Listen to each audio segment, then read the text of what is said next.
పరిశుద్ధుడైన తండ్రి, మహోన్నతుడైన దేవ, నీ పరిశుద్ధమైన నామానికి వందనాలు చెల్లిస్తాను. నీ ఆశ్చర్యమైన ప్రేమ, అద్భుతమైన కృప మందరి పట్ల చూపిస్తున్న వాత్సల్యతకే నీకు వందనాలు చెల్లిస్తున్నాను తండ్రి. సెకండ్ సెక్షన్ ప్రభా ప్రారంభించుకుంటుండగా నీ కృప మాకు తోడే ఉంచండి. కావలసిన జ్ఞానం ప్రభా నీ వాక్యం ద్వారా, నీ లేఖనాల ద్వారా మాకు ప్రసాదించమని ప్రార్థించుకుంటున్నాం తండ్రి. వచ్చిన వాళ్ళందరినీ జ్ఞాపం చేసుకోండి. ఆన్లైన్లో వింటున్న మమ్మల్ని కూడా మీరు జ్ఞాపం చేసుకోమని ప్రార్థిస్తున్నాం. మాకు ఏ సత్యంలో నడిపించగలగాలో ప్రభా నీ పరిశుద్ధాత్మ ద్వారా అన్నని ప్రభా వాడుకోమని ప్రార్థించుకుంటున్నాం. నీ కృప ద్వారా నడిపించండి, నీ ప్రేమ ద్వారా నడిపించండి. ముందు జరగబోయే యేసయ్య నామములో ప్రార్థన అడుగుతున్నాం పరమ తండ్రి, ఆమేన్. Thank you. ఓకే అండి, మనము మెసేజ్ ఫ్రేమ్వర్క్ లో హెబ్రీ 13వ అధ్యాయం 7వ వచనాన్ని ధ్యానిస్తా ఉన్నాం. మరి మధ్యాహ్నం సెషన్కి వచ్చాం. మనము ఇది 3వ సెషన్. మనం మార్నింగ్ అవర్ టైంలో 2 సెషన్స్ ముగించుకున్నాం. చివరి 3 లెటర్స్ తో మనం ఈ సెషన్ ముగించుకుందాం. మరి ఇంకా ఏ అనేటువంటి అక్షరం మీద, అలాగే జి లెటర్ మీద, అలాగే చివరిగా ఈ లెటర్ మీద ఉండేటువంటి 3 విషయాలను జస్ట్ సింపుల్ గానే మనం ముగించుకోవచ్చు ఇక్కడ. సో మరి ఇక్కడ ఉన్నటువంటి హెచ్చరికలు ఏంటివి, మనకున్నటువంటి ఆజ్ఞలు ఏంటి, మనకున్నటువంటి ఇక్కడ ఉన్నటువంటి ఉపదేశం ఏంటి అని చూసినట్లయితే నాయకులను జ్ఞాపకం చేసుకోండి అనేది మన లేఖనంలో ఉన్నటువంటి ప్రప్రదమైనటువంటి ఆజ్ఞగా మనం చూస్తున్నాం. అలాగే వారు ప్రకటించిన వాక్యాన్ని గుర్తు చేసుకోవాలి. నాయకులను మాత్రమే కాదు, నాయకులను గుర్తు చేసుకోవడం అంటే అందులో ఉన్నటువంటి అతి ప్రాముఖ్యమైన విషయంలో ఒకటి ఏంటి అని అంటే వారి యొక్క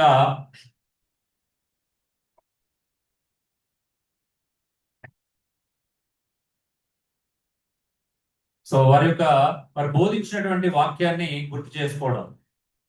మూడోది, ఇంకొక ఆజ్ఞ మనం అక్కడ ఏం చూస్తున్నాం అనంటే వారి జీవిత ఫలితాన్ని పరిశీలించడం. వారి జీవితం యొక్క ఫలితాన్ని పరిశీలించడము ఆజ్ఞగా చూస్తున్నాం. నాలుగోది, వారి విశ్వాసాన్ని అనుసరించమనేటువంటి ఆదేశం మనం చూస్తున్నాం. ఐదోది, మారని క్రీస్తులో నిలిచిపోండి అంటే తర్వాత ఉన్న కాంటెక్స్ట్ లో మనం చూస్తాం. సో ప్రధాన హెచ్చరిక వ్యక్తిని కాదు, విశ్వాసాన్ని అనుసరించడం అనేది టోటల్ గా మనం ఇక్కడ చూస్తున్నాం. అంటే హెబ్రీ గ్రంథకర్త హెబ్రీ సంఘానికి అంటే హెబ్రీలకు అంటే యూద క్రైస్తవులకు ఇచ్చినటువంటి ఉపదేశంలో నాయకులను జ్ఞాపకం చేసుకోండి అనే మాట యొక్క అంతరార్థం లేకపోతే మూలార్థ విశ్లేషణ ఏంటి అని అంటే, వాళ్ళని జ్ఞాపకం చేసుకోండి అని చెప్పడంలో ఉన్నటువంటి మూలార్థం ఏంటి అని అంటే వారు ప్రకటించిన బోధను జ్ఞాపకం చేసుకోవాలి, వారి జీవిత ఫలితాన్ని పరిశీలించాలి, వారి విశ్వాసాన్ని అనుసరించాలి, ఇవన్నీ అన్నమాట. సో జ్ఞాపకం చేసుకోవడం అనేటువంటి మాటను కేవలం వ్యక్తులను గురించి మాట్లాడట్లే, వ్యక్తులను జ్ఞాపకం చేసుకోవడం గురించి మాట్లాడట్లే. మన సంఘంలో అప్పుడప్పుడు ఎవరైనా చనిపోతే జ్ఞాపకార్థ కొడుకులను పెట్టుకుంటా ఉంటాం. సో నిజానికి ఏం చేస్తున్నాం, అక్కడ జ్ఞాపకం చేసుకోవాల్సింది ఏంటో మర్చిపోతున్నాం కదా. మళ్ళీ లైఫ్ పక్కన పెడుతున్నాం. అక్కడ కూడా చెప్పింది ఏంటి,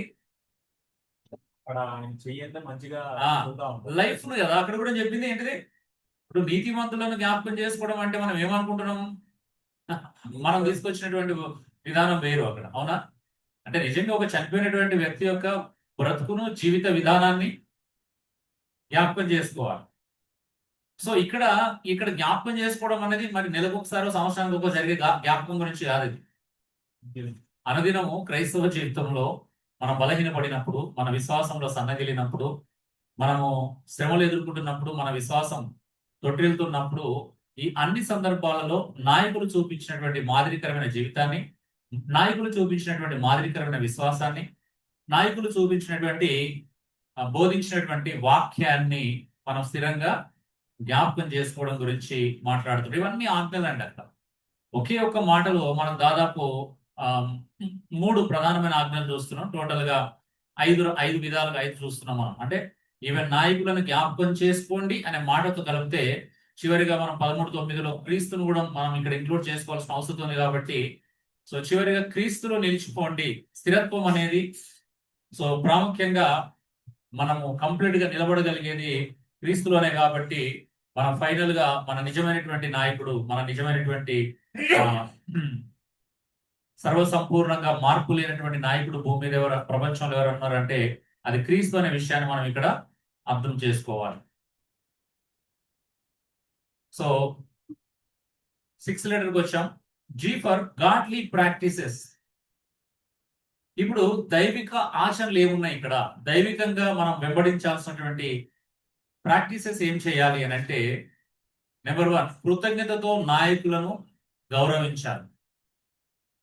కృతజ్ఞతతో ఏం చేయాలి?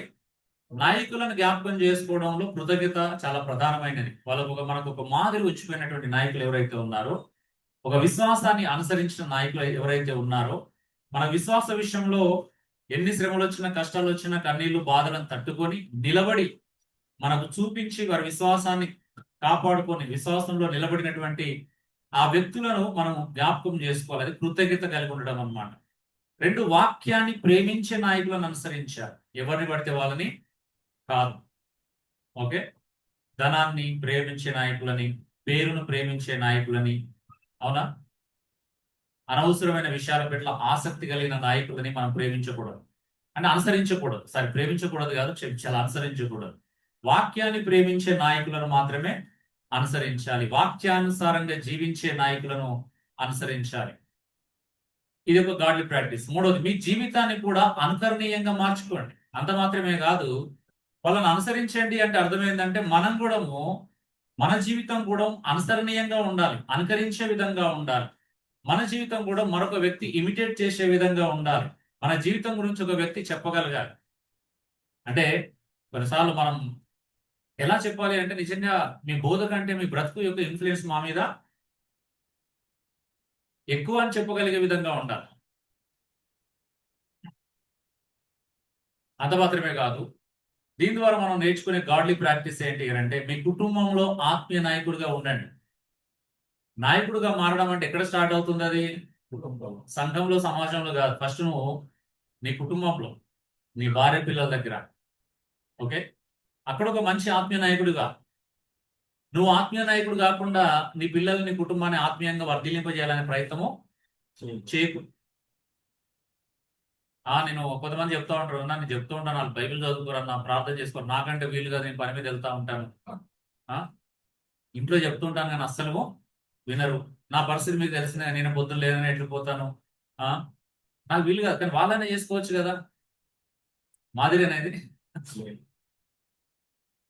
అంటే మనం మంచి మాదిరి, ఎప్పుడో ఒకసారి నీకు వీలు కానప్పుడు అది వేరు విషయం. కానీ ఎప్పటికి నువ్వు అలాగే ఉంటే అప్పుడు ఎప్పటికి మంచి మాదిరి కాదు, మంచి మాదిరిని ఇవ్వలేదు. అందుకే కుటుంబంలో ఆత్మీయ నాయకులుగా మీరు ఉండకపోతే చాలా ప్రమాదం. మీకు తెలుసా, ఈ రోజు మనం ఎదుర్కొంటున్న సమస్యల్లో బంధువుల యొక్క ప్రభావం, స్నేహితుల యొక్క ప్రభావం, మన యొక్క కమ్యూనిటీ యొక్క ప్రభావం, అవునా, సమాజం యొక్క ప్రభావం, సోషల్ మీడియా యొక్క ప్రభావం మన జీవితాల మీద ఎంత భయంకరంగా పడుతుందో మీరు ఊహించనక్కర్లేదు కదా. ఈజీగా అర్థమవుతుంది సమాజంలో, అవునా. ఎన్ని రకాల అపవిత్రతకు మనం చూస్తున్నాం, అపవిత్ర కార్యాలను చూస్తున్నాం, అఫైర్స్ చూస్తున్నాం. అసలు వ్యక్తిత్వం అనేది, క్యారెక్టర్ అనేది అసలు చాలా కుటుంబాల్లో అదొక ప్రాముఖ్యమైనటువంటి అంశం, కానీ ఎవరు చూడట్లేదు. కుటుంబంలో తండ్రిలే అలా ఉంటే పిల్లలేం కావాలా? పిల్లల మీద అది ఎలాంటి ప్రభావం పడుతుంది? అసలు భయం అనేది ఉందా? అంటే ప్రభులోకి రాకముందు నువ్వు ఎలా ఉన్నా కూడా ప్రభులోకి వచ్చిన తర్వాత కూడా నువ్వు క్రీస్తుని కలిగి ఉండి ఒక మంచి నాయకునిగా మనం అభివృద్ధి చెందట్లేదు. సో చాలా ప్రమాదకరమైన విషయం. ఎందుకంటే ఈరోజు చాలా కుటుంబాల గురించి వింటున్నప్పుడు పెయిన్ఫుల్ థింగ్ ఏంటంటే, అదే క్రైస్తవులను పిలువబడుతున్నారు కానీ కుటుంబాలలో మాదిరి లేదు. సమాజం యొక్క ప్రభావం ఎంత పడుతుంది? వివాహం అయిన తర్వాత తప్పుడు సంబంధాలకు ఎలా వెళ్తున్నారు? అంటే ఈరోజు వేడి చేత మనం ప్రభావం చేయబడుతున్నాం, మనందరూ తెలిసినటువంటి విషయాన్ని. నెక్స్ట్, అందుకే కుటుంబంలో మీరు ఎప్పుడైతే నాయకుడిగా ఉంటాడో అంటే దాని యొక్క రూట్ ఏంటిది? వాక్యానుసారమైనటువంటి, లేఖనానుసారమైనటువంటి నాయకులను గౌరవించడం ప్రారంభించి వాళ్ళకు కృతజ్ఞత కలిగి ఉండి అలాంటి వాళ్ళను అనుసరిస్తున్నప్పుడు అలాంటి వాళ్ళను అనుకరిస్తున్నప్పుడు ఏమవుతుంది అని అంటే నువ్వు కూడా ఒక మంచి నాయకుడిగా మార్పు చెందుతావు. తర్వాత ఏమైతే తదుపరి కాలానికి తరానికి విశ్వాస వారసత్వం అందించండి. అర్థమవుతున్నాడు? వాస్తవం చెప్పాలంటే ప్రతి క్రైస్తవ వ్యక్తి వివాహం అయిన తర్వాత తన కుటుంబానికి ఒక విశ్వాస వారసత్వాన్ని అందించగలగాలి. దానికి ఒక మంచి మాట ఉంది, లెగసీ అని కదా. నువ్వేమిస్తున్నావు నీ పిల్లలకి ఫైనల్ గా? అంటే వాళ్ళు కూడా దాన్ని కంటిన్యూ చేసే విధంగా కదా, వాళ్ళు కూడా అనుసరించే విధంగా నువ్వేమిస్తున్నావు అనేది చాలా ప్రధానమైనటువంటి విషయం. ప్రతి వ్యక్తి, ప్రతి క్రైస్తవుడు కుటుంబంలో ఒక లెగసీని వదిలేయాలి తన పిల్లలకి. దాన్ని వాళ్ళు ముందుకు తీసుకెళ్ళాలి. సో దాని అద్భుతమైనటువంటి విషయం ఏదైనా ఉందంటే అది నీ మంచి నాయకత్వం. ఆత్మీయంగా నువ్వు మంచి నాయకుడు అవడం. అంటే ఈ మధ్యలో కౌన్సిలింగ్ నేను కొన్ని పాయింట్స్ రాసుకున్నాను. అంటే ప్రీ మ్యారిటల్ కౌన్సిలింగ్ లో అంటిల్ అన్లెస్ నీకు ఈ విషయం అర్థం కాకపోతే నువ్వు వివాహం చేసుకోవడం మంచిది. అంటే నువ్వు ఇంకా వివాహానికి సిద్ధంగా లేవు అని అర్థం. వాస్తవానికి ఈరోజు వివాహం చేసుకోవాలనుకున్న ప్రతి వ్యక్తి కొన్ని పరీక్షలు పెట్టాలా. ఏం పరీక్షలు? ఫినాన్షియల్ గా ప్రాబ్లమ్స్ వస్తే నువ్వు ఎలా హ్యాండిల్ చేస్తావు? నీ భార్య నీకు అవిధేయ చూపించినప్పుడు, లేకపోతే నీ భర్త నిన్ను అది చేసినప్పుడు, సరిగా ప్రేమించలేదని తెలిసినప్పుడు నువ్వు దాన్ని ఎలా హ్యాండిల్ చేస్తావు? సో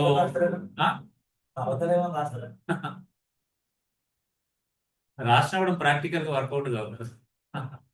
అంటే నిజంగా నువ్వు సిద్ధంగా ఉన్నావా? నీ భార్య పొరపాటు చేసింది, లేకపోతే పెళ్ళైన కొత్తలో ఇంకా నీకు ట్యూన్ కాలేదు కాబట్టి నీ మీద కంటే కుటుంబ సభ్యుల మీదనే గౌరవం, ప్రేమ ఉండే అవకాశం ఉంటుంది. నువ్వు వెంటనే ఎక్స్పెక్ట్ చేస్తే ఏమవుతుంది? నా భార్య నా సొంత, అంటే నాకు ఎక్కువ ప్రాధాన్యత ఇవ్వాలి, నన్ను ఎక్కువ గౌరవించాను, ఎక్స్పెక్టేషన్ ఇప్పుడు ఉన్నదనుకో ఎగ్జాంపుల్. ఆ ఎక్స్పెక్టేషన్తో నువ్వు వెళ్తే ఏమవుతుంది? అప్పుడు ప్రతికూల పరిస్థితులు కుటుంబంలో ఏర్పడతాయి. నువ్వు వాటిని ఎలా ఎదిరించగలుగుతావు? ఎలా అధిగమించగలుగుతావు? గొడవ పెట్టుకుంటావా? లేకపోతే వెటకారం ఆడతావా? లేకపోతే ఛాలెంజ్ చేస్తావా? నాకంటే మీ అమ్మ నాన్న నీకు ఎక్కువ ఇష్టం, మీ అన్నదమ్ములు అంటే నెక్స్ట్ ఎక్కువ ఇష్టం, ఇలా ఆర్గ్యుమెంట్ చేస్తావా? ఏం చేస్తావు? నువ్వు అంటే వీటిని ఎదుర్కోవడానికి సిద్ధంగా ఉన్నావా? నిజంగా ఒక అమ్మాయి అబ్బాయిని కూర్చోబెట్టుకొని సడన్ గా నీ భర్త ఉద్యోగం పోతుంది, నువ్వేం చేస్తావమ్మా అప్పుడు? నువ్వు ఎదుర్కొంటావు పరిస్థితి? ఏదో మంచి ఉద్యోగం అని చెప్పి నేను పెళ్లి చేసుకుంటే ఇప్పుడు ఉద్యోగం పోయింది, నా పరిస్థితి ఏంటి? నన్ను సరిగా చూసుకుంటలేవు, పోషిస్తలేవు అని చెప్పేసి యుద్ధానికి దిగుతావా? లేకపోతే ఏం చేస్తావు? ఈ టైప్ ఒక పరిస్థితి వస్తే అండగా నిలబడతావా? తనను ప్రోత్సహించగలుగుతావా? ఆ సామర్థ్యం నీకుందా? ఆ సహనము నీ దగ్గర ఉందా? అంటే ఈరోజు నిజంగా అవసరం అనిపించింది. అంటే వివాహాన్ని సిద్ధపరచాలి ఒక స్త్రీ పురుషులని, యవనస్తులు. అంతేగాని సంబంధం దొరికింది కానీ కలిపేసి పెళ్లి చేయకూడదు. కనీసం బేసిక్ గా సిద్ధపరచాలి. లేకపోతే జీవితాంతం కొట్టుకుంటా తిట్టుకుంటానే జీవితాలు కొనసాగుతాయి. ఎందుకంటే చాలా మంది ఎమోషన్స్ బ్యాలెన్స్ తో. అందుకే నువ్వు కుటుంబంలో మంచి నాయకుడు కావాలంటే ఫస్ట్ నిన్ను అన్ని రకాలుగా సిద్ధపరచుకోవాలి. ఫస్ట్ నువ్వు వివాహానికి సిద్ధపడితే నీ వివాహంలో అనేది నువ్వు మంచి నాయకుడు కాగలుగుతావు. నేను ఆధ్యాత్మికతలో వర్ధిల్లాలి, ఆర్థిక అవసరాలు తీరుస్తూనే కష్టపడి కుటుంబాన్ని పనిచేసి పోషిస్తూనే నా కుటుంబం యొక్క ఆర్థిక అవసరాలు మాత్రమే కాదు, నేను ఆధ్యాత్మిక అవసరాలు తీర్చాలి, మానసిక అవసరాలు తీర్చాలి, భావోద్రేకాల అవసరాలు తీర్చాలి, నైతికంగా నేను వాళ్ళకి అండగా నిలబడాలి. అంటే అన్ని కోణాల్లో నువ్వు ఆలోచించగలిగినప్పుడే, ఆలోచించి నువ్వు సిద్ధంగా ఉన్నావు అనేది తెలుస్తుంది. వాస్తవం చెప్పాలంటే ఎవరినైనా పరీక్షించుకుంటే తెలుసుకోవడం పెద్ద విషయమే కాదు. ఐఎమ్ రెడీయా నాట్ అనేది తెలిసిపోతుంది. సో అందుకే తదుపరి తరానికి విశ్వాస వారసత్వం అందించాలంటే నువ్వు ఒక మంచి నాయకుడిగా ఉండాలి. చివరిగా క్రీస్తుని పరమ నాయకునిగా అనుసరించగలగాలి. ఎవరిని? క్రీస్తుని. అన్నిటికంటే ప్రాముఖ్యమైన విషయం అదే అన్నమాట. నువ్వు క్రీస్తుని పరమ నాయకునిగా అనుసరించకపోయినట్లయితే అంత విఫలమవుతుంది ఇవన్నిటిలో కంటే. అంటే ఈరోజు మనం ఒక సంస్థ నాయకులు, ఒక డినామినేషన్ నాయకులు, లేకపోతే ఒక సెలబ్రిటీ స్పీకర్లని మనం అనుసరిస్తున్నాం. కానీ అన్నిటికంటే ముఖ్యమైనటువంటి విషయము నాయకులేకే నాయకుడైనటువంటి పరమ నాయకుడు మనకు ఒక ఆయన ఉన్నాడు. ఆయన మీద ఫస్ట్ దృష్టి ఉండాలి. ఆయన మీద దృష్టి ఉంటే అప్పుడు ఎవరిని అనుసరించాలో ఎవరిని అనుసరించకూడదు కూడా మనకు అర్థమవుతుంది. కానీ క్రీస్తు మీద మన ఫోకస్ పూర్తిగా లేకపోతే ఈ సమాజంలో మనం ఎవరిని పడితే అలా ఇన్ఫ్లుయెన్స్ని, మోటివేషనల్ స్పీకర్స్ని ఎవరు పడితే అలా అనుసరించాల్సి వస్తుంది. లేకపోతే ఒక వర్షిప్ లీడర్ని, ఒక పాటగాన్ని, ఒక ఆటగాన్ని కదా, అంతే కదా, ఎవరో ఒకరు మనం అనవసరంగా అభిమానించాల్సి వస్తుంది. అంటిల్ అన్లెస్ వాళ్ళు వాక్యానుసారమైన నాయకులు కాకపోతే మనకి ఎప్పటికీ ప్రమాదమే. వాళ్ళ వాక్యానుసారమైన నాయకులు అయితే క్రీస్తుని పోలి నడుచుకునే నాయకత్వాన్ని మనం చూపిస్తే అంతకంటే ఆదర్శం, అంతకంటే ఆశ్చర్యం, అంతకంటే అద్భుతం మనం మరొకటి ఉండదు. చివరిగా గాడ్లీ ప్రాక్టీస్ సమ్మరీ.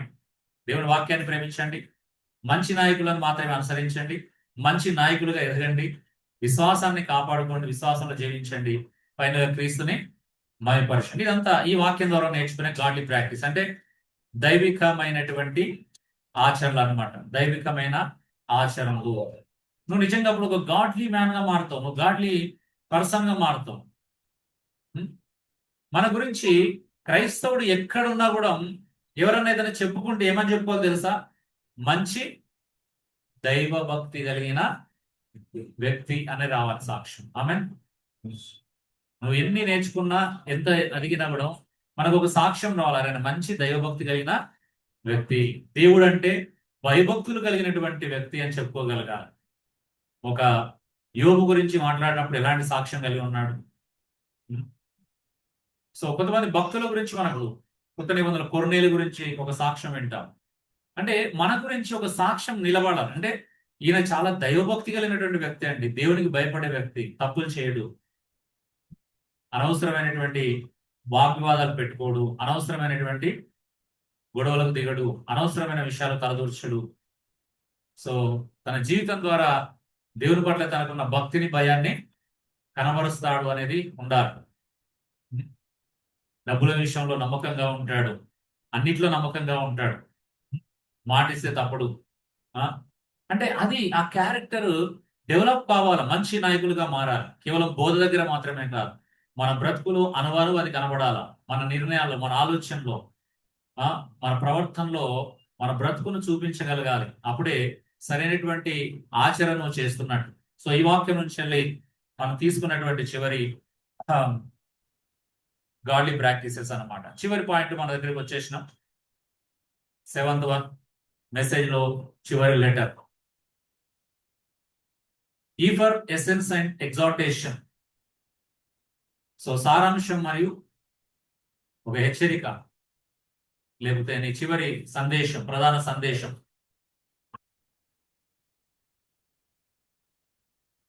ప్రధాన సందేశం ఇక్కడ నుండి ఏం నేర్చుకుంటున్నాం? దేవుడు సంఘానికి వాక్యాన్ని బోధించే నాయకులను అనుగ్రహిస్తాడు. ఎవరు అనుగ్రహిస్తాడు? వాక్యాన్ని ఉన్నది ఉన్నట్లుగా బోధించే నాయకులనే ఇస్తాడు. దేవుడు సంఘానికి అబద్ధ బోధకులని ఇవ్వడు కదా. దేవుడు సంఘానికి తప్పుడు బోధకులను ఎప్పుడు ఇవ్వడు. దేవుడు సంఘానికి అసత్య బోధకులని ఇవ్వడు. దేవుడు కేవలం సంఘానికి వాక్యాన్ని బోధించే నాయకులను మాత్రమే అనుగ్రహింపజేస్తాడు. మరి సమాజంలో ఉన్న తప్పుడు బోధకులు, అబద్ధ బోధకులు, అసత్య బోధకులు, వాక్యంతో కలిపి చెరిపేడు బోధకులు, వీళ్ళందరూ దేవుడు అనుగ్రహించిన నాయకులు కాదని ఇట్టే మనము అర్థం చేసుకోవచ్చు. అవునండి, దేవుడు ఇచ్చిన నాయకులు మాత్రం అలా ఇవ్వడు. ఎందుకనంటే తీతు రాసిన పత్రికలో కానీ, తిమోతి రాసిన పత్రికలో పౌలు అంటే సంఘ పెద్దలకు ఇచ్చిన లక్షణాలలో ఖచ్చితంగా వాక్యాన్ని కదా, సత్యవాక్యాన్ని సవివరంగా బోధించగలిగేటువంటి నాయకుడు.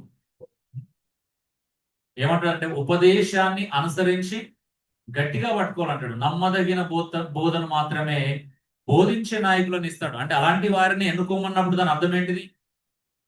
సత్యాన్ని ఉన్నదున్నట్టుగా నమ్మదగిన బోధన మాత్రమే బోధించే వ్యక్తులను మాత్రమే ఆయన నాయకులుగా అనుగ్రహిస్తాడు. రెండోది, వారి జీవితాన్ని పరిశీలించి వారి విశ్వాసాన్ని అనుసరిస్తూ మారని నాయకుడైన యేసుక్రీస్తులో స్థిరంగా నిలబడుటే నిజమైన ఆత్మీయ నాయకత్వానికి పునాది. నువ్వు నిజమైన నాయకత్వాన్ని ఎలా అనుసరిస్తున్నావు నీకు ఎలా తెలుసు? అంటే నీకు ఇష్టమైన నాయకుని ప్రవర్తన ఫలం సరిగా లేదనుకో, వారి జీవితాన్ని పరిశీలించట్లేదు, వాళ్ళు తప్పుడు ఉద్దేశాలతో బ్రతుకుతున్నప్పటికీ, తప్పుడు పనులు చేస్తున్నప్పటికీ, వాళ్ళు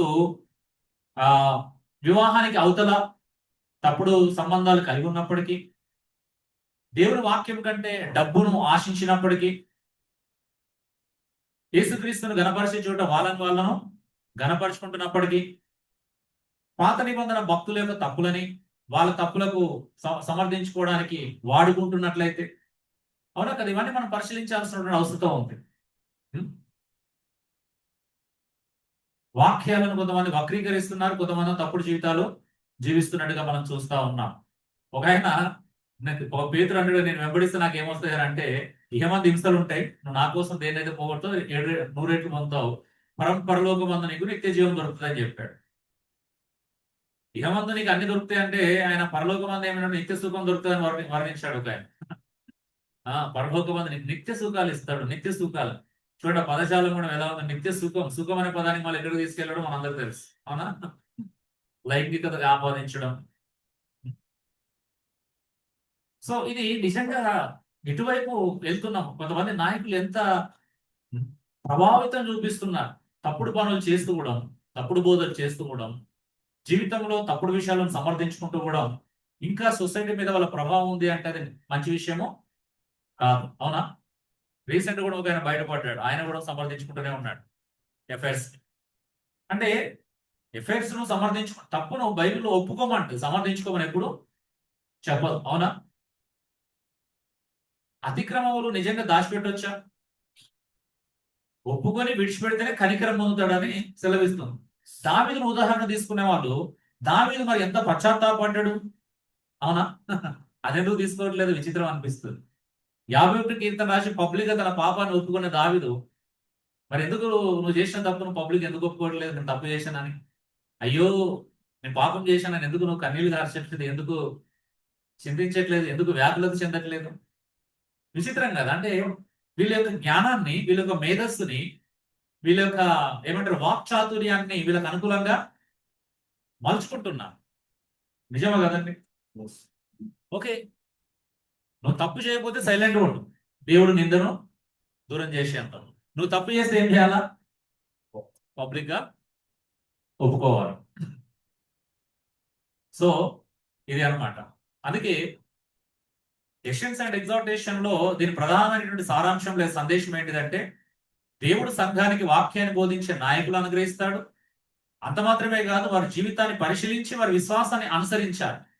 అనుసరిస్తూనే మారని నాయకుడైనటువంటి యేసుక్రీస్తులో స్థిరంగా నిలబడితే నిజమైన నాయకత్వానికి పునాది. ఒకవేళ మన కళ్ళ ముందున్న నాయకుడు తప్పిపోయినా మనకు స్థిరమైన నాయకుడు కూడా ఉన్నాడు, మారని నాయకుడు ఉన్నాడు, పరమ నాయకుడు ఉన్నాడని మనం చూస్తున్నాం. సో చివరిగా 1 సెంటెన్స్ అప్లికేషన్ చూద్దాం ఇక్కడ. దైవభక్తి గల నాయకులను గౌరవించు, వారి విశ్వాసాన్ని అనుసరించు, కానీ అంతిమ విధేయతను ఎల్లప్పుడూ యేసుక్రీస్తుకి అర్పించు. ఫైనల్ ఒబీడియన్స్ ఎవరు చూపించాలండి? యేసుక్రీస్తుకే చూపించాలి, అవునా? మనము చాలా వ్యక్తులని రకరకాలుగా విధేయ చూపించడానికి ఇష్టపడుతున్నాం. కొన్నిసార్లు మనం క్రీస్తు కంటే ఎక్కువగా నాయకులను అభిమానిస్తున్నాం. అది చాలా తప్పు, వాక్య వ్యతిరేకమైనటువంటి విషయం. అంటే ఇప్పుడు ప్రజెంట్ అప్లికేషన్ మనం చూస్తున్నాం. ఈ నమూనా ప్రకారం మన హెబ్రీ 13:17, 1 పేతురు 5:1-4, 1 తిమోతి 3:1-7, తీతు పత్రిక 1:5-9, అపొస్తలుల కార్యం 20:17-38 వంటి నాయకత్వ ప్యాసేజ్లన్నిటినీ ఇదే మెసేజ్ ఫ్రేమ్వర్క్ ద్వారా ఒకే శైలిలో అభివృద్ధి చేసుకోవచ్చు. ఇది బిబ్లికల్ లీడర్షిప్ త్రూ మెసేజ్ అనే పూర్తి శిక్షణ కోర్స్ కి బలమైనటువంటి పునాదిగా ఉంటుంది. సో ఇది టీమ్ ట్రైనింగ్ అకాడమీ ద్వారా మీకు అందుబాటులోకి తీసుకురావడం జరిగిందనమాట. సో మెసేజ్ అనే ఫ్రేమ్వర్క్ లో మనం ఇప్పటి వరకు హెబ్రీ 13:7 ఏది అది ఇంకా ధ్యానించడానికి సంబంధించిన లేఖన భాగం, ధ్యానిస్తున్న లేఖన భాగం కాదు. సో మనం హెబ్రీ 13:7 ఈ రోజు 3 సెషన్లలో ధ్యానించాం. అంటే 1.5 సెషన్ అనుకోండి. ఫస్ట్ ఇంట్రడక్షన్ సెషన్ అయింది, సెకండ్ సెషన్ లో మనం ప్రారంభించుకున్నాం. చూడండి, మనం 1వ వచనాన్ని దాదాపు ఓవరాల్ గా చూసినట్లయితే 2 గంటలు ధ్యానించాం, అవునా? మీరు దీన్ని సింపుల్ గా క్లుప్తంగా ఒకవేళ చెప్పాలనుకున్నా 1 అవర్ లో అద్భుతంగా చెప్పవచ్చు. అవునా? ఈ ఒక్క వచనాన్నే మనం ఒక 1 అవర్ అద్భుతంగా సంఘానికి వివరించవచ్చు. సో ఇలాగా మీరు స్థానిక సంఘాలలో ఇది నేర్చుకొని మీరు అవలంబించాల్సిందిగా నేను ప్రేమతో మిమ్మల్ని వేడుకుంటున్నాను. సో అంత మాత్రమే కాదు, మీకు మరొక క్రమాన్ని కూడా నేను ఇస్తున్నాను. మనము ఎక్సర్సైజ్ చేయడానికి ముందు ఒక సింపుల్ గా అబ్బా ఇంత కష్టం అవుతుంది మాకు అనుకున్నారు అనుకోండి, నేను ఆల్రెడీ మరొక విధానాన్ని కూడా, సెకండ్ విధానాన్ని కూడా నేను తీసుకొచ్చాను. అదేంటి అని అంటే,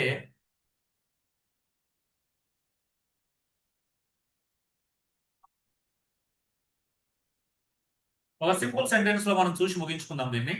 7 pillars of effective biblical teaching. ఏంటిది? 7 pillars of effective biblical teaching లో మీకు 7 సీలు, 7 సీల ద్వారా కూడా మనం ఇదే ప్యాసేజ్ ని ధ్యానించవచ్చు. ఏంటి ఏంటి? Content, context, cross references, communication, connection, clarity, conclusion. ఈ 7 పాయింట్స్ ద్వారా ఇలా కూడా మీరు చేయొచ్చు. ఇది ఇంకో మెథడ్ అన్నమాట. ఏ మెథడ్ అయినా, ఈ 2 మెథడ్ కూడా ఎక్స్పోజిటరీ టీచింగ్ సంబంధించినవి.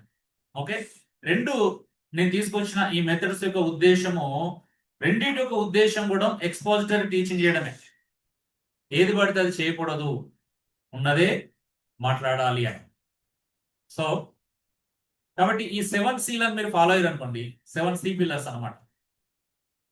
ఇది కూడా మీరు ఈజీగా చేయొచ్చు. అయితే 2 ప్రాక్టీస్ చేయండి. 2 ప్రాక్టీస్ చేస్తే మీరు మంచి బోధకులు అవుతారు, మంచి టీచర్స్ అవుతారు, ఎఫెక్టివ్ గా మీరు బోధించగలుగుతారు, ప్రభావవంతంగా ఇతరులకి నేర్పించగలుగుతారు. సో మనము 7 పిల్లర్స్ ని ఒక్కొక్కటిగా, ఇదే 10, 13 ఎంత సింపుల్ గా చూడగలుగుతామో చూద్దాం ఒకసారి. మనం ఒక ఎక్సర్సైజ్ చేయడానికి ముందుగా ఇది కూడా మీకు చెప్పాలని నేను ఆశపడుతున్నాను. ఏదో ఒకటి, ఈ రోజు మీరు ఇక్కడ ఇంత దూరం వచ్చారు కాబట్టి మీరు పూర్తిగా ఒక విషయాన్ని కంప్లీట్ గా నేర్చుకోవాలనేది నా యొక్క ఉద్దేశం. ఓకే, పర్లేదు, మీరు ఇమేజెస్ నేను మళ్ళీ షేర్ చేస్తాను. సో ప్రభావవంతమైన బైబిల్ బోధనకు 7 స్తంభాలు. ఓకే, తెలుగులో కూడా దీన్ని మనం చూస్తాం. విషయాంశం అన్నమాట, కంటెంట్, సందర్భం, కాంటెక్స్ట్, శాస్త్ర సమన్వయాలు అంటే క్రాస్ రిఫరెన్సెస్, ఇతర బైబిల్ రిఫరెన్సెస్, సంచారణ కాదు సంభాషణ అని పెడితే బాగుంటది, మిస్టేక్ ఇచ్చింది అది. సో సంభాషణ, కమ్యూనికేషన్. 5 అనుసంధానం, కనెక్షన్. 6 స్పష్టత, క్లారిటీ. ఏమైనా ఏదో చెప్పాలనుకున్నావా?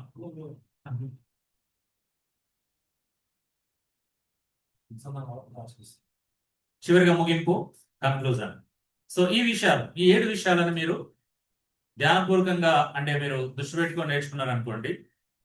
ఏదైనా మిస్టేక్ పడినా అయిందా? ఏది? 2 తిమోతి 2:15 ఎక్స్పోజిటర్ గురించి మాట్లాడుతుంది కాబట్టి ఇచ్చాను. సత్యవాక్యాన్ని సరిగా విభజించి బోధించడం గురించి. So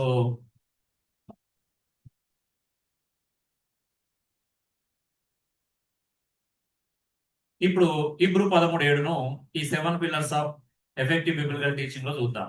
Hebrew 13:7. ఓకే, మనందరూ తెలిసిన వాక్యము.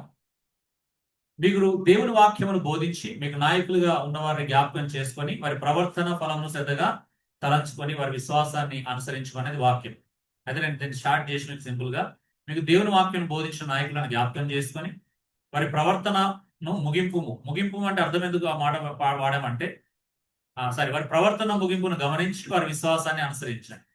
వారి భూమి మీద ఎలా బ్రతికి వారి జీవితాలను ముగించారు దాన్ని నువ్వు అది తెలుసుకో, గమనించు. వాళ్ళు ఎలా ఈ జీవిత యాత్రను ముగించారు, ఎలా జీవించారు, వాళ్ళు చనిపోవడానికి ముందు, వాళ్ళు మరణించడానికి ముందు, వాళ్ళ లోకాన్ని వదిలేయడానికి ముందు ఎలా వారి జీవితాన్ని ముగించారో గమనించి అంటున్నాడు. నిజమే, ఉన్న వాళ్ళని గమనించాలి, వెళ్ళిపోయిన వాళ్ళని కూడా గమనించాలి. సో ప్రధాన అంశం ఏంటి? దైవభక్తి గల నాయకులను గౌరవించి వారి విశ్వాసాన్ని అనుసరించడం. ఈ లేఖనం యొక్క థీమ్ ఇది, ప్రధాన అంశం. కంటెంట్ అన్నాం కదా, మనం చూద్దాం. ఇప్పుడు కంటెంట్కి వెళ్ళిదాం. జస్ట్ ఇంట్రొడక్షన్ లో మనం దాన్ని ఎలా చూస్తున్నాం లేఖనాలు. నెంబర్ 1 కంటెంట్, విషయాంశం ఏంటి? ఇందులో ఉన్న కంటెంట్ ఏంటంటే ఈ వచనంలో 3 స్పష్టమైన ఆజ్ఞలు ఉన్నాయి. ఒకటి, జ్ఞాపకం చేసుకోండి, రిమెంబర్. దేవుని వాక్యాన్ని బోధించిన నాయకులను మర్చిపోదు. ఇది కంటెంట్, మొదటి అంశం. రెండోది, గమనించండి, కన్సిడర్. ఏం గమనించాలా? వారి జీవితం ఎలా ముగిసిందో పరిశీలించండి. వారు చెప్పిన దానికంటే జీవించినది ముఖ్యమైనది. వారి జీవితం ఎలా ఉందో చూసుకోండి. మూడోది ఏంటంటే ఇమిటేట్, అనుసరించండి. ఓకే, ఏం చేయాలా? జ్ఞాపకం చేసుకోవాలి, గమనించాలి, తర్వాత ఇమిటేట్ చేయాలి. సో అబ్జర్వేషన్ పెట్టుకున్న ప్రాబ్లం లేదు. ఆర్ఓఐ, ఈ మధ్యలో ఆర్ఓఐ వాటర్ ఉందా? ప్యూర్ వాటర్ లాగా మీరు కూడా ప్యూర్గా. సో వ్యక్తిత్వాన్ని కాదు, అంటే వ్యక్తిత్వాన్ని అంటే నేను ఇక్కడ ప్రవర్తన గురించి కాదు ఈ మాట. వారి విశ్వాసాన్ని అనుసరించండి. వ్యక్తిత్వాన్ని అంటే కొంతమంది పర్సనాలిటీని లోన్ అవుతా ఉంటారు, పర్సనాలిటీని ఇష్టపడతా ఉంటారు. ప్రధాన సందేశం నిజమైన నాయకత్వం మాటల్లో కాదు, విశ్వాసపూర్వక జీవితంలో కనిపిస్తుంది. కాబట్టి అనుసరించండి అంటే ఎవరిని అనుసరించాలి? వారి ప్రవర్తన ఫలాన్ని శ్రద్ధగా తలంచుకొని విశ్వాసాన్ని అనుసరించాలి. కొంతమందికి పర్సనాలిటీ బాగా నచ్చుతుంది, అవునా? అంటే ఎలా? అబ్బా వాళ్ళే మాట్లాడుతున్నారు కదా. ఎందుకంటే నేను పర్సనాలిటీ లోనైన వాళ్ళని చాలా మంది చూశాను. భలే పలకరిస్తారు తెలుసా. అంటే జీవితంలో చూడాల్సిన వేరు. మనం పై కనిపించే విషయాలను చూస్తున్నాం. మనం మంచిదే, అది తప్పేం కాదు. అంటే ఏం తప్పు కాదు, వాళ్ళు అలా ఉండడం మంచిదే, అది తప్పు కాదు. కానీ వాటిని బట్టి ఒక వ్యక్తిని డిసైడ్ చేయడం, ఒక వ్యక్తిని నిర్ణయించుకోవడం, మంచి నాయకుడా కాదా అనేది. వాళ్ళు మంచి వ్యక్తులు అయి ఉండొచ్చు, కానీ మంచి నాయకులు కాకపోయి ఉండొచ్చు. అవునా? మంచి వ్యక్తులు వేరు, మంచి నాయకులు వేరు. అవునండి. ప్రతి మంచి వ్యక్తి ప్రతి మంచి నాయకుడు కాలేడు, అవుతాడా? అబ్బా ఇంటికి వెళ్తే బాగా ఆదరించాడండి, ఆతిథ్యం ఇచ్చాడు, ఓకే, అది పార్ట్. కానీ వాళ్ళ శ్రమల్లో కష్టాలు ఎలా ఉన్నారు, దేవుని కొరకు ఒక ఛాలెంజింగ్ విషయం వచ్చినప్పుడు ఎలా ఉన్నారు, అసలు విషయాలు చూడాల్సిన ఏమైనా చూడండి. మూలార్థ విశ్లేషణకి వెళ్తే అది ఎంత క్లారిటీగా ఉందో అక్కడ చూడాలి మనం, అవునా? వాళ్ళు స్థిరమైన విశ్వాసం కలిగి ఉన్నారా అంటే అక్కడికి వెళ్ళాలన్నమాట. కంటెంట్, కాంటెక్స్ట్ ఏంటి చూద్దాం. కాంటెక్స్ట్ లో హిస్టారికల్. హెబ్రీల పత్రిక హింసలు, ఒత్తిళ్లు ఎదుర్కొంటున్న యూదా క్రైస్తవులకు రాయబడింది. వారిని బోధించిన కొందరు నాయకులు అప్పటికే మరణించి ఉండొచ్చు, లేదా హింసను అనుభవించి ఉండొచ్చు అనేది గ్రంథకర్త యొక్క ప్రధానమైన ఉద్దేశం అని మనం అర్థం చేసుకోవచ్చు. కొంతమంది చనిపోయి ఉన్నారు, కొంతమంది హింసలు కూడా అనుభవిస్తున్న వాళ్ళు అయి ఉండొచ్చు ఆ నాయకులు. కాబట్టి హింసించబడుతున్న వాళ్ళకి ధైర్యం ఏంటిది? హింసను పొందిన నాయకులే ధైర్యం, అవునా?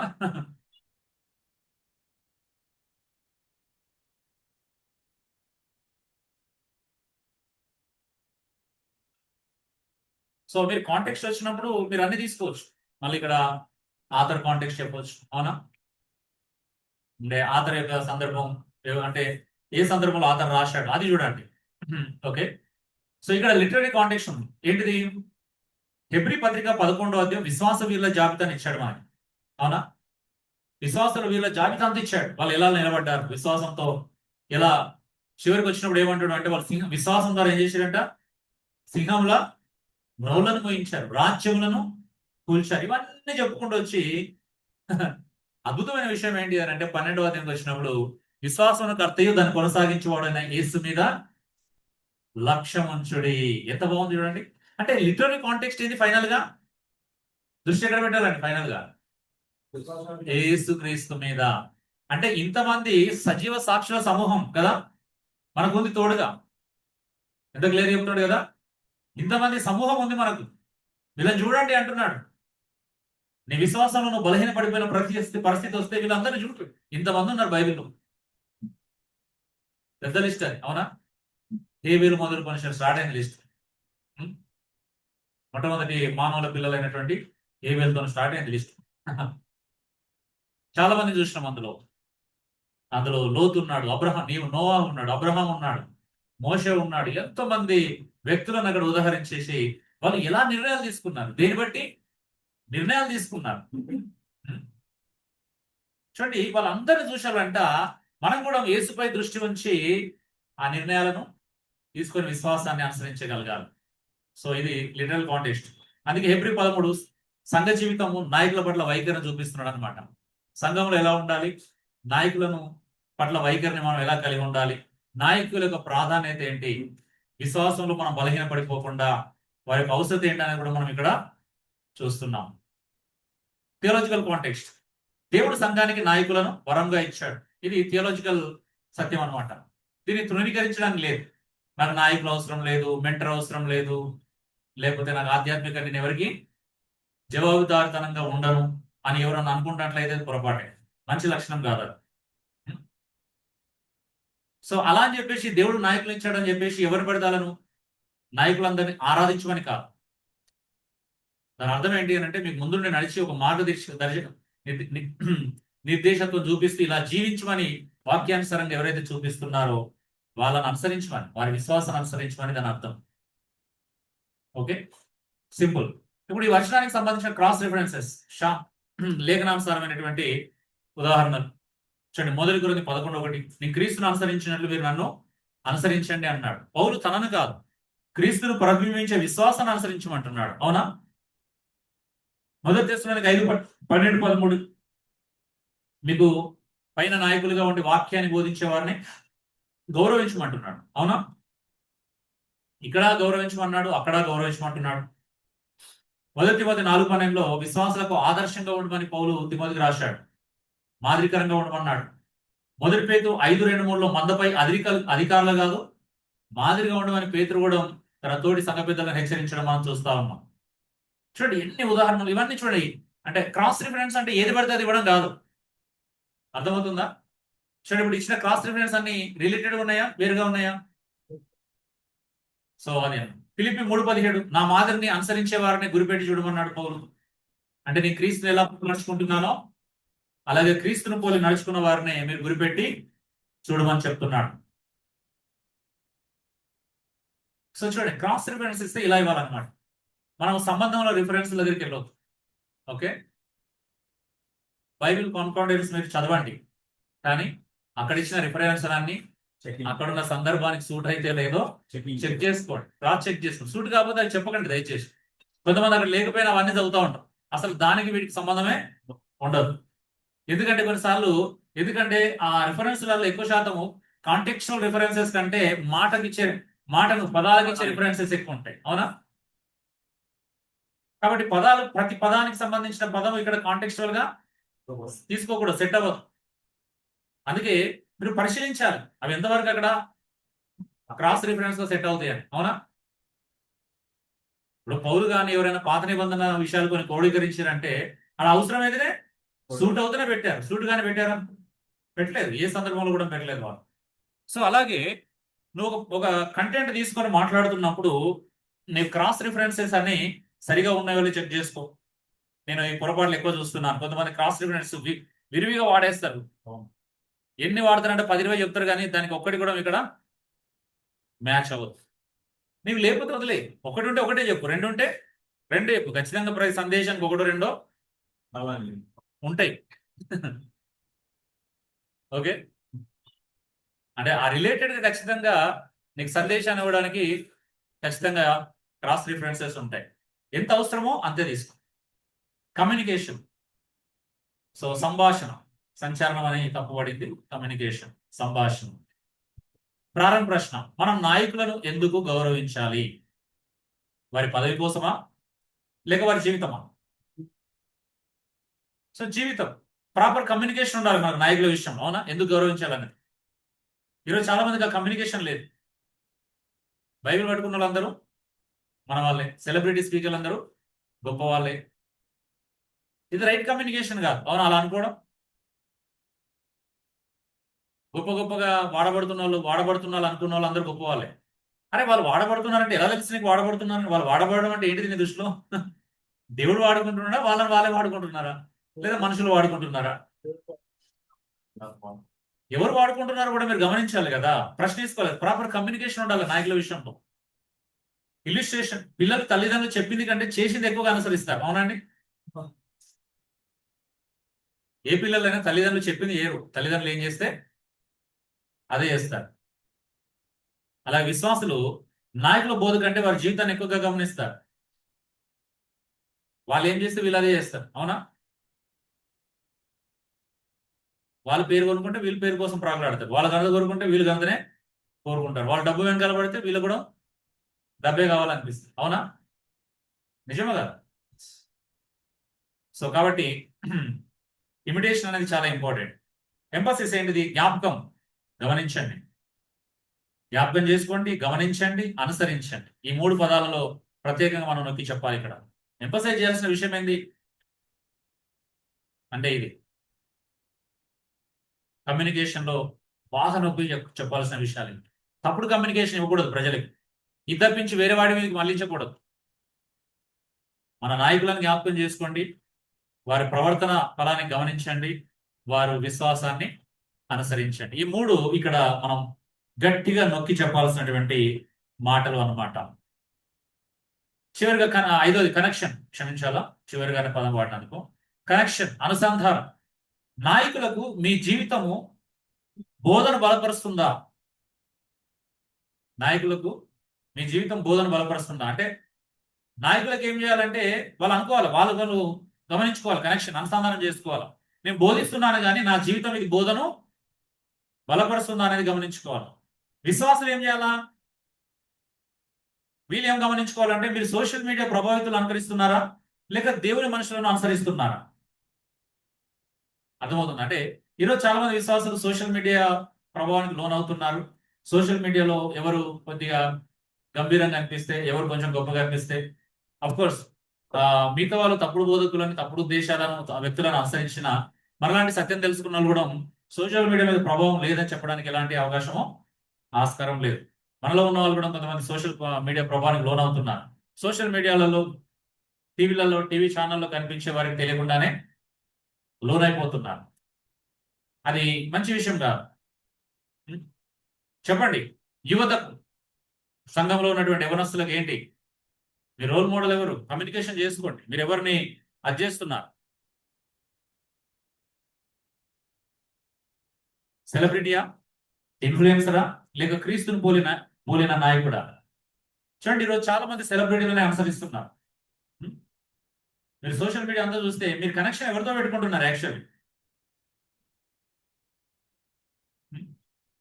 మీ సంబంధాలు ఎవరితో కొనసాగిస్తున్నారు? ఒక సెలబ్రిటీయా, ఒక ఇన్ఫ్లుయెన్సరా, ఒక మోటివేషనల్ స్పీకరా, లేక క్రీస్తును పోలిన నాయకుడా? నువ్వు ప్రసంగాలు బోధ వినే వ్యక్తి వారి జీవితం సరిగా లేదు, క్రీస్తుని పోలిన జీవితం లేదు అన్నప్పుడు నువ్వు ఆ వ్యక్తిని గురించి ఎక్కడ ప్రమోట్ కూడా చేయకూడదు. ఎందుకంటే మిగతా వాళ్ళు ఇది సరైన వ్యక్తి అనుకొని వేరే వాళ్ళు అతన్ని వెంబడించే అవకాశం కూడా ఉంటుంది కాబట్టి. సో అందుకే అండి చాలా మంది, ఇప్పుడు మీకు అర్థం కాని విషయం, మీకు అర్థం చేయించాల్సిన విషయం కూడా చెప్తున్నాను. తిమోతి రాసిన పత్రికలో పౌలు తిమోతికి రాస్తూ ఒక మాట చెప్పాడు. ఏమన్నాడు? పరల పాపంలో నువ్వు పాలివాడవై ఉండకు అన్నాడు. ఇప్పుడు దీన్ని మీరు ఆలోచించండి. పరల పాపంలో పాలివాడవై ఉండకు అంటే ఏ అర్థంతో చెప్పాడు? నువ్వు ఎవరిని పడితే వాళ్ళ నాయకులుగా నియమించకూడదు. అవునా? నువ్వు ఎవరిని పడితే వాళ్ళని సంఘానికి నాయకులుగా నీకు నియమించకూడదు. అంటే తిమోతి పత్రిక 3వ అధ్యాయంలో నేను ఏ లక్షణాలు అయితే చెప్పానో ఆ లక్షణాలు ఉన్న వాళ్ళని నాయకులుగా నియమించాలి. అంటే దాని అర్థం ఏంటిది? తొందరపడి ఎవరి మీద హస్తనిక్షేపణ చేయొద్దు అన్నాడు, తొందరపడొద్దు అన్నాడు. నాయకులను అనుసరించే విషయంలో తొందరపడదు కదా. నాయకులను నియమించే విషయంలో తొందరపడొద్దు అన్నప్పుడు అనుసరించే విషయంలో తొందరపడొచ్చా? ఎవరు పెడతా అనుసరించవచ్చా? అర్థమవుతుందా? ఇప్పుడు అక్కడ నియమిస్తేనే నువ్వు పరల పాపంలో పాలువాడుతాయి. ఇప్పుడు నువ్వు ఎవరు పడతాలో అనుసరిస్తే ఏం చేస్తున్నావు? నువ్వు వాటిని షేర్ చేస్తున్నప్పుడు వాటిని బలహీనలు ఏం చేస్తారు? అబ్బా ఫలానా వ్యక్తిని షేర్ చేస్తున్నాడు అంటే తప్పేం కాకపోవచ్చు, అతను మంచి వ్యక్తే అయి ఉండొచ్చు అంటే నువ్వు అర్థం ఏంటి తెలుసా? ఈరోజు చాలా మందికి లేని, నేను సెన్స్ గురించి చెప్తున్నా, కనీస జ్ఞానం అంటారంటే బేసిక్ బిబ్లికల్ నాలెడ్జ్ సంబంధించిన విషయమే. మనం ఒక వ్యక్తిని గురించి ఎక్కడన్నా మనం ప్రమోట్ చేస్తున్నాం అని అంటే అర్థం ఏంటి తెలుసా? ఆ వ్యక్తి చేసే పాపాలు కూడా నువ్వు పాలిభాగస్తున్నావు అవుతున్నావు అని అర్థం. ఒకవేళ నిన్ను బట్టి ఇంకొక మరో 10 మంది ఆ వ్యక్తిని మంచి సేవకునిగా మంచి నాయకునిగా అంగీకరించారు అనుకోండి, అది సంఘానికి ప్రమాదమా కాదా? Be careful. అందుకే ఎవరు పడితే ఏది పడితే షేర్ చేయండి. వాట్సాప్ స్టేటస్ లో పెట్టుకోవడం, ఫేస్బుక్ లలో షేర్ చేయడం అంటే దాని లేదు, ఆ వ్యక్తి తెలవాలి. ఓకే, సరే. కొంతమంది జీవితాలు మనకు తెలియదు, మంచి విషయం ఉంటుంది, మంచి సబ్జెక్ట్ మాట్లాడతారు, నో ప్రాబ్లం, సబ్జెక్ట్ షేర్ చేయొచ్చు. కానీ ఆ వ్యక్తి పబ్లిక్ లా దొరికిపోయింది అనుకో, ఏదో విషయంలో పాపం చేసిండు, లేకపోతే ఏదో రెండో పెళ్లి చేసుకున్నాడు, మూడో పెళ్లి చేసుకున్నాడు, లేకపోతే ఇల్లీగల్ ఎఫైర్ పెట్టుకున్నాడు అని తెలిసింది అనుకో, ఏం చేయాలి? ఆ రోజు నుంచి నువ్వు మానేయాలి అతని గురించి. అతని ఏదైనా షేర్ చేయడం ఏం చేయాలా? మానేయాలి. నీకు మనకు అంత ధైర్యం లేకపోతే, అంత ఏమంటారు నిబద్ధత లేకపోతే, అంత క్లారిటీ లేకపోతే ప్రమాదం. అప్పుడు నువ్వేమవుతున్నావు అంటే తెలియకుండా పరల పాపంలో పాలిభాగస్తులు అవుతున్నావు. వెరీ కేర్ఫుల్, చాలా జాగ్రత్త అండి. అందుకే నీ కమ్యూనికేషన్ ఎవరితోనూ ఉంది, ఎలాంటి వారితో, ఎవరితో కమ్యూనికేషన్ చేయాలనుకుంటున్నావు, వారి కమ్యూనికేషన్ ఎవరికి కమ్యూనికేషన్ ఇస్తున్నావు. అందుకే యువత అయినా ప్రతి ఒక్కరు, నాయకులు, విశ్వాసులు, యవనస్తులు పరిశీలించుకోవాలి. నీ రోల్ మోడల్ ఎవరు? ఒక సెలబ్రిటీ స్పీకరా, ఒక ఇన్ఫ్లుయెన్సరా, ఒక మోటివేషనల్ స్పీకరా, లేకపోతే ఒక సోషల్ మీడియా వేదికగా చాలా పేరుగాంచినటువంటి సెలబ్రిటీయా? ఇక్కడ మన ప్రాబ్లం సెలబ్రిటీ అవడం తప్పు కాదు, అంటే అతడు సెలబ్రిటీ ఎందుకు అయ్యాడని చాలా ఇంపార్టెంట్. అవునా? వాక్యం ద్వారానా? నాకు తెలిసి వాక్యం ద్వారా, జీవితం ద్వారా ఎవరు సెలబ్రిటీతో కాదు. నాకు తెలిసి ఇప్పటి వరకు మీరు ఏ ఇంటర్వ్యూ అయినా చూడండి, ఒక మంచి నైతిక జీవితం జీవించి ఆదర్శవంతంగా జీవించిన వ్యక్తులను ఎప్పుడన్నా మీరు ఇంటర్వ్యూ చేయడం చూశారా? ఏ ఛానల్ వాళ్ళన్నా? అవునా? ఛానల్స్ ఎంత దిగజారిపోయినాయి అంటే, బూతులు మాట్లాడే కుర్రాలను కూడా అసలు ఆడు ఎందుకు తీసుకొస్తున్నారు కూడా మీకు తెలియదు. కొన్ని అప్పుడప్పుడు చిన్న చిన్న షార్ట్ లో చూసిన షాక్ అయ్యేది. అరే వీళ్ళని ఎందుకు ఇంటర్వ్యూ చేస్తున్నారు? వాళ్ళు ఎవరు? నోరు తెరిస్తే బూతులు మాట్లాడతారు, నోరు తెరిస్తే వాళ్ళని కూడా ఇంటర్వ్యూ చేస్తున్నారు. ఏమని? ఇంకా ఎంక్వైరీ, నీకు బూతులు చిన్నప్పుడు నుండి అలవాట, మధ్య నుండి వచ్చినాయా, ఇన్ని బూతులు నీకు ఎలా వచ్చినాయి అంటే వీళ్ళని ఏం చేయాలో చెప్పండి.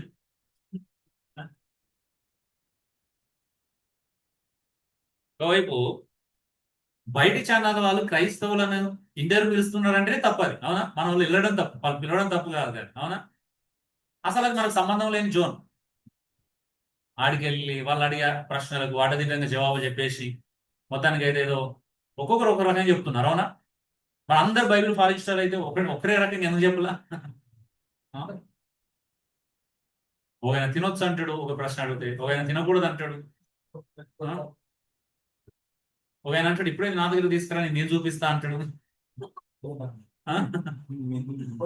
మీరిద్దరు కొట్టుకోండిరా అంటారు, మీ ఇద్దరు కొట్టుకోండిరా అంటాడు. అరే ఏంది ఇదంతా? మనకు అవసరం ఇవన్నీ?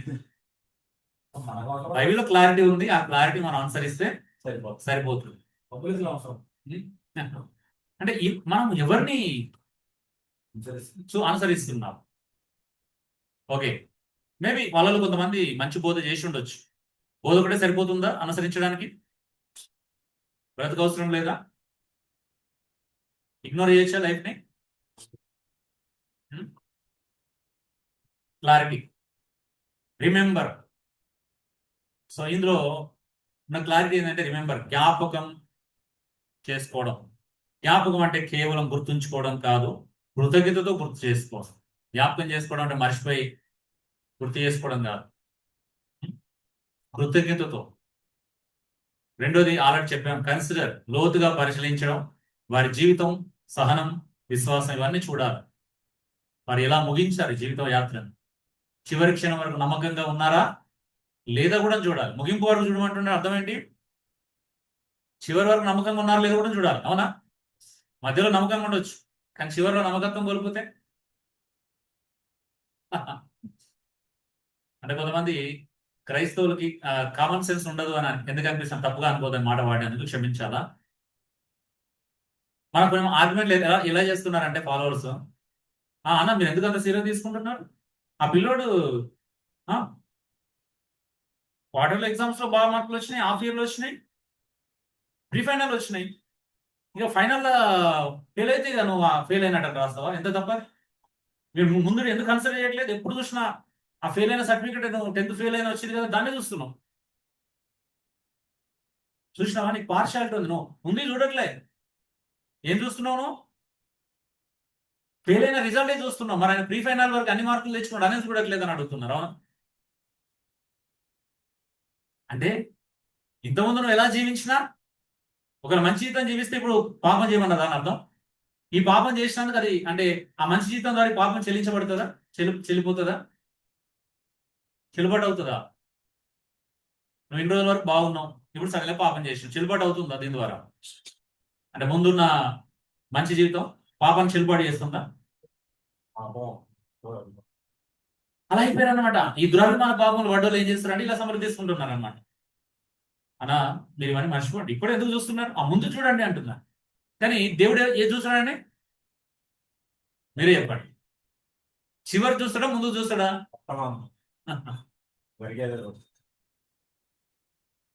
అవునా? దేవుడైతే నీ ముగింపు చూస్తాడు, ఇంకా చెప్పాలంటే. అవునా? అంతకుముందు నువ్వు ఎంత అద్భుతమైన జీవితం జీవించిన ముగింపులు ఎలా ఉన్నది దేవుడు చూసుకుంటాడు. అవునా? నువ్వు అంత అద్భుతమైన జీవితం ఇప్పుడు ఎట్లా ఉంటుందంటే, నువ్వు ఫ్రీ ఫైనల్ వరకు 100 తెచ్చుకొని యాన్యువల్ ఎగ్జామ్ లో 34 తెచ్చుకుంటే, 33 తెచ్చుకుంటే ఫెయిల్ వస్తుంది.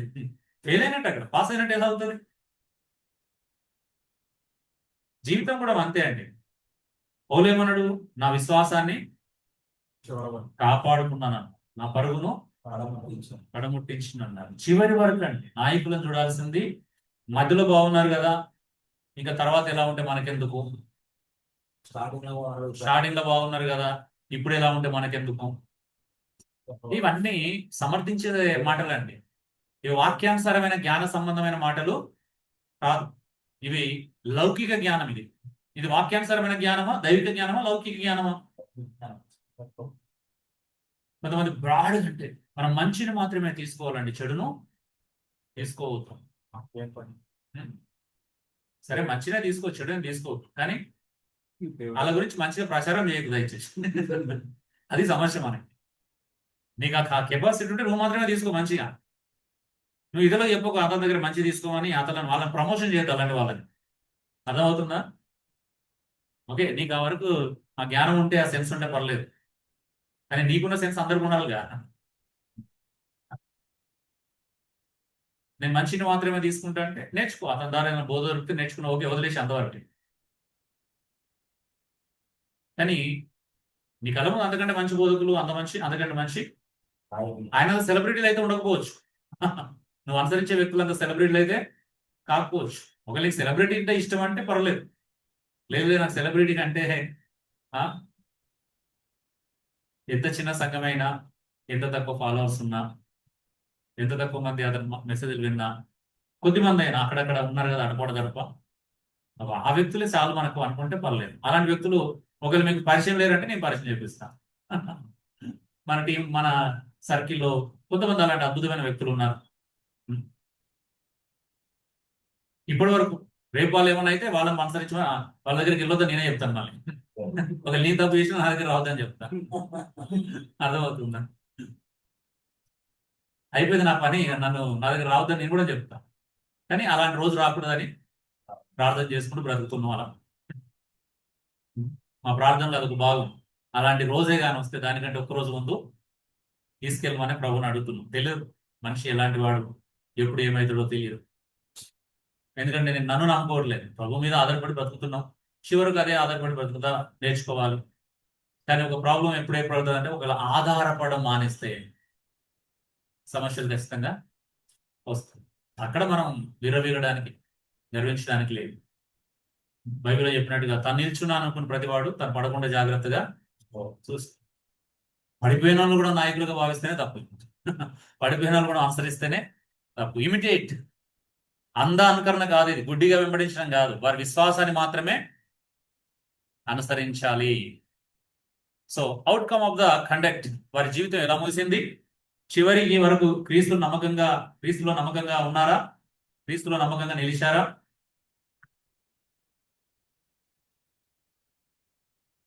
అదే పరిశీలించాల్సినటువంటి విషయం చివరి క్షణం వరకు. ఓకే, ఇప్పటి వరకు నువ్వు నమ్మకంగా ఉంటే వెంబడించవచ్చు, అది కూడా ప్రాబ్లం కాదు. బ్రతుకున్న వాళ్ళు ఇప్పుడు కూడా నమ్మకంగా ఉన్నారంటే నో ప్రాబ్లం, అనుసరించు.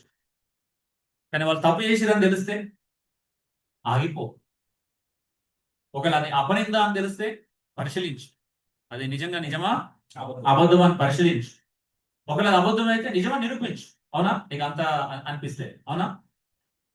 కానీ వాళ్ళు ఎలా ఉంటే నాకెందుకని మాత్రం అనుకో, అది నిజమైన క్రైస్తవ్యం కాదు, నిజమైన క్రైస్తవ లక్షణము కాదు, నిజమైన అనుసరణ కాదు.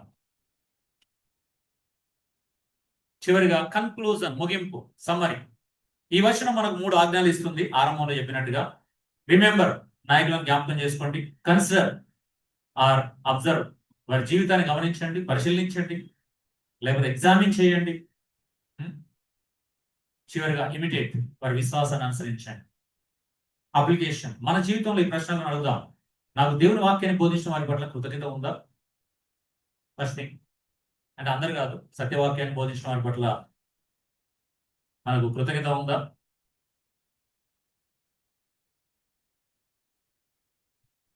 రెండు, వారి దైవభక్తి నుండి నేను నేర్చుకుంటున్నానా? వారి దైవభక్తి నేను అనుసరిస్తున్నానా? నేను కూడా ఇతరులు అనుసరించదగిన విశ్వాస జీవితం జీవిస్తున్నానా?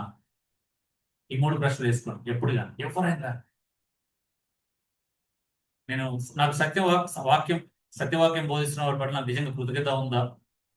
రెండోది, వారి నుండి దైవిక జీవితాన్ని నేను నేర్చుకుంటున్నానా? 3, నేను కూడా వాళ్ళు అనుసరించి ఇతరులకు మాదిరికరంగా ఉంటున్నానా, జీవిస్తున్నానా? ఈ 3 ప్రశ్నలు వేసుకోకపోతే Hebrews 13:7 మనం సరిగా అర్థం చేసుకున్నాం. Call to response.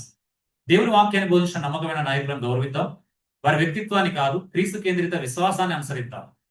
వారి వ్యక్తిగత పర్సనాలిటీ కాదు. కొంతమంది నచ్చుతుంది, కొంతమంది కలివిడిగా ఉంటారు, ఫ్రెండ్లీ నేచర్ ఉంటుంది, అవునా, నచ్చేస్తారు ఈజీగా. కొంతమంది ప్రేమగా మాట్లాడతారు, మంచి అవన్నీ. కానీ అదే సరిపోదు, మిగతా జీవితాలను కూడా చూడాలి. అలాగే మనం తదుపరి తరానికి అనుసరించదగిన విశ్వాస జీవితాన్ని విడిచిపెడదాం. ఆమేన్. ఒక లెగసీని ఇచ్చేద్దాం. ఇది నేను చెప్పగలుగుతాం. ధైర్యంగా మన పిల్లలు మా తండ్రిని మేము పోలి నడుచుకుంటాం అని చెప్పగలిగే స్థాయిలో ఉందాం. సో ఫైనల్ గా ఈ ప్యాసేజ్ మీ 7C పిల్లర్స్ కి ఫ్రేమ్ వర్క్ చాలా బాగా సరిపోతుంది. ముఖ్యంగా కంటెంట్, క్రాస్ రెఫరెన్సెస్, కనెక్షన్ విభాగాలు, ఇది నాయకత్వం, శిష్యత్వం, ఆదర్శ జీవితం గురించిన లోతైన ఎక్స్పోజిటరీ బోధకు అద్భుతమైన నమూనా. సో మీ కళ్ళ ముందు నేను 2 నమూనాలను పెట్టడం జరిగింది. సో ఈ 2 నమూనాలు మీరు ప్రాక్టీస్ చేయడం ప్రారంభిస్తే, కాస్త సమయం ఇస్తే, సో మీ వ్యక్తిగత జీవితాల్లో సమయం ఉందో లేదో మీకు తెలుసు, నాకు తెలుసు. అందుకే కనీసం నెలకు ఒకసారి ఎవ్రీ సెకండ్ సాటర్డే ఇలాగే ఇక్కడే కలుసుకుందాం. ఇవన్నీ మనం ప్రాక్టీస్ చేద్దాం. ఆమె థ్యాంక్ యూ. ఓపికగా విన్నందుకు గాడ్ బ్లెస్ యు ఆల్. పరిశుద్ధులైనటువంటి తండ్రి, మహోన్నతులైన మా దేవానికి స్తోత్రం. నీకు ఆశ్చర్యమైన ప్రేమ, అత్యద్భుతమైన కృప మా అందరి పట్ల నీకున్న ప్రత్యేకమైనటువంటి వాత్సల్యతకు స్తోత్రాలు ప్రభా. మేము మంచి నాయకులుగా, అంటే నిన్ను పోలి నడుచుకునే నాయకులుగా, నిన్ను మా జీవితంలో కనబరిచే నాయకులుగా జీవించడానికి మాకు సహాయం దయచి, నీ సత్యవాక్యాన్ని సరిగా విభజిస్తూ బోధించేటువంటి బోధను మీ ప్రజలకు ఉన్నతున్నట్టుగా అందించే కృపలు మేము మమ్మల్ని ఎదిగింపచేయండి. మా తలంపులు, మా ఆలోచనలన్నీ మేము ఓవర్కమ్ చేయడానికి సహాయం చేయొచ్చు. కొన్నిసార్లు వాక్యం కంటే ఎక్కువగా మా తలంపులు, మా ఆలోచన విధం మమ్మల్ని డామినేట్ చేస్తుంటది ప్రభా. మా బలహీనతను మమ్మల్ని డామినేట్ చేస్తాయి, మా ఎమోషన్స్ మమ్మల్ని డామినేట్ చేయొచ్చు ప్రభా. అవన్నింటిని మేము బ్యాలెన్స్ చేసుకుంటూ సమతుల్యంగా ఉంటూ నీ వాక్యానికి పెద్దపీట వేసి, తండ్రి నీ కుమారుడైన క్రీస్తుకి మేము పెద్దపీట వేసి, నీ సత్యవాక్యానికి సరైన పునాదుల్లో మేము జీవించినట్టుగా, ఆ ప్రకారం మేము బోధించినట్టుగా సహాయం దయచేయమని వేడుకుంటున్నాం. మా బ్రతుకు, మా బోధ 2 సరి సమాన స్థాయిలో కలిసి ప్రయాణించినట్టుగా సహాయం దయచేయండి. మేము ఒకటే ట్రాక్ మీద ప్రభా నీ వైపు ప్రయాణం చేయడానికి సహాయం దయచేయండి. మేము సత్యము, ప్రేమ, బ్రతుకు, బోధ అన్ని కలగలుపుకొని ప్రభా నీ సత్యవాక్యాల్లో స్థిరపడి అనుసరిస్తూ బోధించడానికి మరెక్కువ కృపను మాకు దయచు. మాకున్నటువంటి ప్రభా నీ పరిశుద్ధాత్మ ద్వారా అనుగ్రహించినటువంటి స్కిల్స్ ని, నైపుణ్యతలను, వరాలని ప్రభు, సామర్థ్యాలని గ్రహించి వాటిని ప్రభా ఇంకా వాటిని ఎదగడానికి మీరు ఈ ఫ్రేమ్ వర్క్ ద్వారా మాకు ఇంకా సహాయం దయచేస్తారని విశ్వసిస్తూ మమ్మల్ని సంపూర్ణంగా నీ చేతులకు అప్పగించుకుంటూ యేసు దివ్య నామములో వేడుకొంచున్నాను పరలోకపు తండ్రి. ఆమేన్.